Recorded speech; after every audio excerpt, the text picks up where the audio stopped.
안녕하세요. 이번 시간에는 내신을 정량적으로 반영하는 전형에 대한 분석을 해보도록 하겠습니다. 정량적으로 반영하기 때문에 숫자 계산이 매우 많이 포함되어 있습니다. 일단 각 대학에서 공개하는 서류평가 점수에 주의할 점을 먼저 돌아보고요.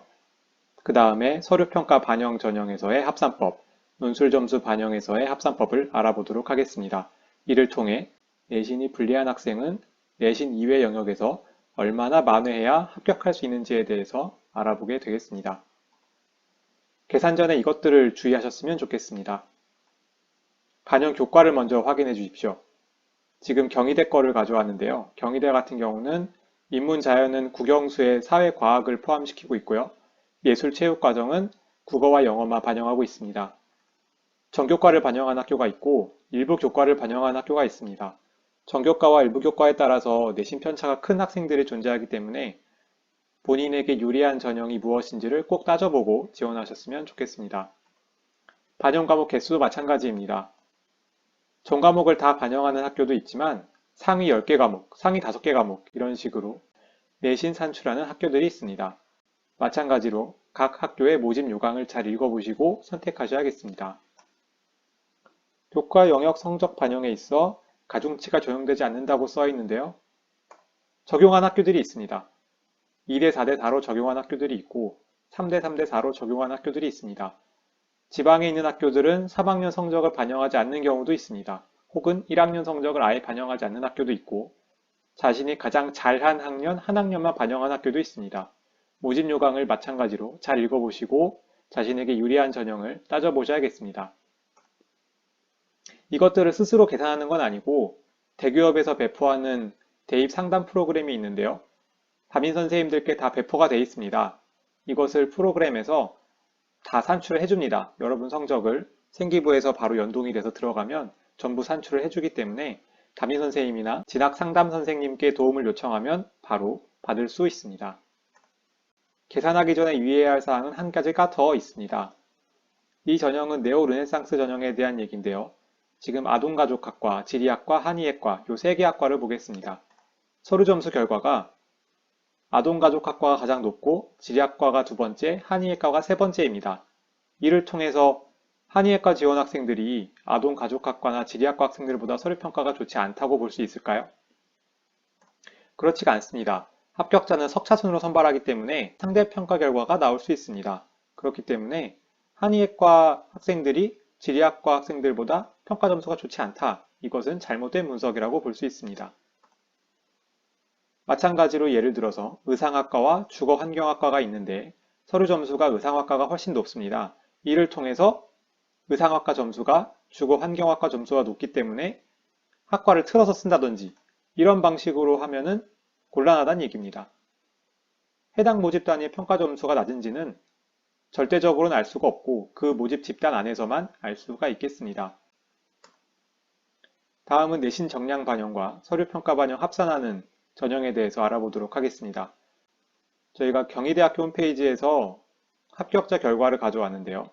고교 연계 전형 서류평가 결과를 보겠습니다. 물리학과의 경우에 합격자 평균이 83점입니다. 서류 점수 기준이죠. 이것은 100점 만점을 기준으로 하는데요. 실제 전형을 보면 서류가 70%, 내신은 30%입니다. 즉 서류는 700점 만점으로 계산을 하게 돼 있고요. 내신은 300점 만점으로 계산을 하게 돼 있습니다. 무슨 얘기냐면 실제 총점 합산을 할 때 100점 만점에 83점이기 때문에 700점 만점이라면 83점에 곱하기 7을 하고 거기에다가 300점에 해당하는 내신 점수를 더해야 총점이 나오게 되는 겁니다. 지금 위표에 보시면 지금 여기 표에 보시면 학생부 종합이 300점 만점으로 지금 이루어져 있는데요. 여기에 해당하는 내신 점수를 찾는 겁니다. 실제 경희대학교에서 발표한 물리학과 학생들의 합격자 내신 평균은 1.6입니다. 그거에 대한 총점을 환산을 하면 297.6점입니다. 그렇기 때문에 합격자 평균은 581 더하기 297.6은 878.6점이 되겠습니다. 물론 878.6이 정확한 합격자 평균은 아닙니다. 왜냐하면 서류평가 결과와 내신 점수의 평균을 더했을 때 전체 평균이 그렇게 같아질 리가 없기 때문입니다. 하지만 서류평가 결과의 평균 점수를 받는 학생들이 내신에서도 거의 평균 점수를 받을 거라는 가정하에 878.6을 기준으로 삼을 것입니다. 실제로는 878점보다 더 높을 수도 있고 더 낮을 수도 있겠습니다. 하지만 그 점수 차이는 크지 않을 것으로 예상되기 때문에 우리가 저 기준 점수로 삼는 것입니다. 이렇게 돼 있을 때 이제 본인의 내신과 연결 지어 봐야겠습니다. 일단 878.6이면 합격자 평균이라는 것을 알 수 있습니다. 만약에 내가 내신이 4등급이라면 내가 받는 내신 점수는 276점입니다. 그럼 합격자 평균에서 276을 빼면 602.6점이 나옵니다. 이를 100점으로 환산하면 86.08점인데 이것은 물리학과 평균 83점보다 3.08점이 많습니다. 서류평가에서 3.08점이 많다는 것은 생각보다 서류평가 점수가 굉장히 좋았다는 것을 의미합니다. 만약에 내신이 4등급이라면 저 정도 점수가 높아야 합격 평균에 들어올 수가 있겠습니다. 내신이 만약에 5등급이라면 내신 점수는 260점입니다. 마찬가지로 계산을 하게 되면 100점 만점에 88.37점을 받아야 하는데요. 이거는 합격자 평균보다 5점 정도가 높은 것입니다. 합격자 평균의 서류평가 점수가 전체 모집 단위에서 뽑힌 1배수의 모집 단위의 평균인 거잖아요. 그러니까 굉장히 높은 점수라고 볼 수 있는데 그 점수보다 5점 이상 높을 자신이 있어야 지원이 가능하다는 얘기입니다. 이런 식으로 결과를 분석할 수 있겠습니다. 논술도 마찬가지입니다. 논술도 논술 70에 내신 30인데 논술은 700점, 내신은 300점 만점으로 환산을 하게 됩니다.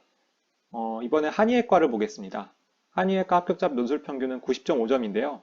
마찬가지로 똑같은 계산 방식으로 환산을 해줍니다. 한의학과 합격자 내신 평균이 지금 홈페이지에 게시된 걸로 보면 2.2가 돼서 이걸 207.8점으로 환산을 하게 되면 90점은 비교과니까 910점 만점에 841.3점을 받아야 합격자 평균에 도달할 수 있게 됩니다. 논술은 보통 내신이 약한 학생들이 많이 쓰게 되는데 만약에 자신의 내신이 6등급이라면 그러니까 출결 봉사를 모두 만점이라고 가정을 하고 내신이 6등급이라면 내신 점수를 그대로 계산을 하면 94.75점이 되는데요. 이것은 논술 점수가 합격자 평균보다 4.2점이 높아야 합니다. 한의학과 오는 학생들의 평균보다 4.2점이 높아야 되기 때문에 굉장히 높은 점수를 받아야 한다는 얘기죠. 조금 더 한술 더 떠서 나의 내신이 만약에 7등급인데 한의대를 가고 싶다라고 한다면 100점 만점에 필요한 점수가 103.51점이기 때문에 이는 불합격입니다. 100점 만점을 다 받더라도 내신 점수에 의해서 합격할 수가 없습니다. 그렇기 때문에 내신이 약한 학생들은 전형을 지원할 때 100점 맞아도 불합격인 학교가 있는지 없는지를 잘 판단하셔야 됩니다. 지금 경희대 같은 경우는 논술에 기본 점수가 없기 때문에 조금 6등급 때도 합격이 가능한 경우가 나오긴 하지만 동국대나 이런 학교들 경우에는 논술 전형에 기본 점수가 부여되기 때문에 낮은 내신들이 합격하는 경우가 거의 없습니다. 이런 것들을 잘 참고해서 지원해 주셨으면 좋겠습니다. 오늘 영상은 여기까지고요.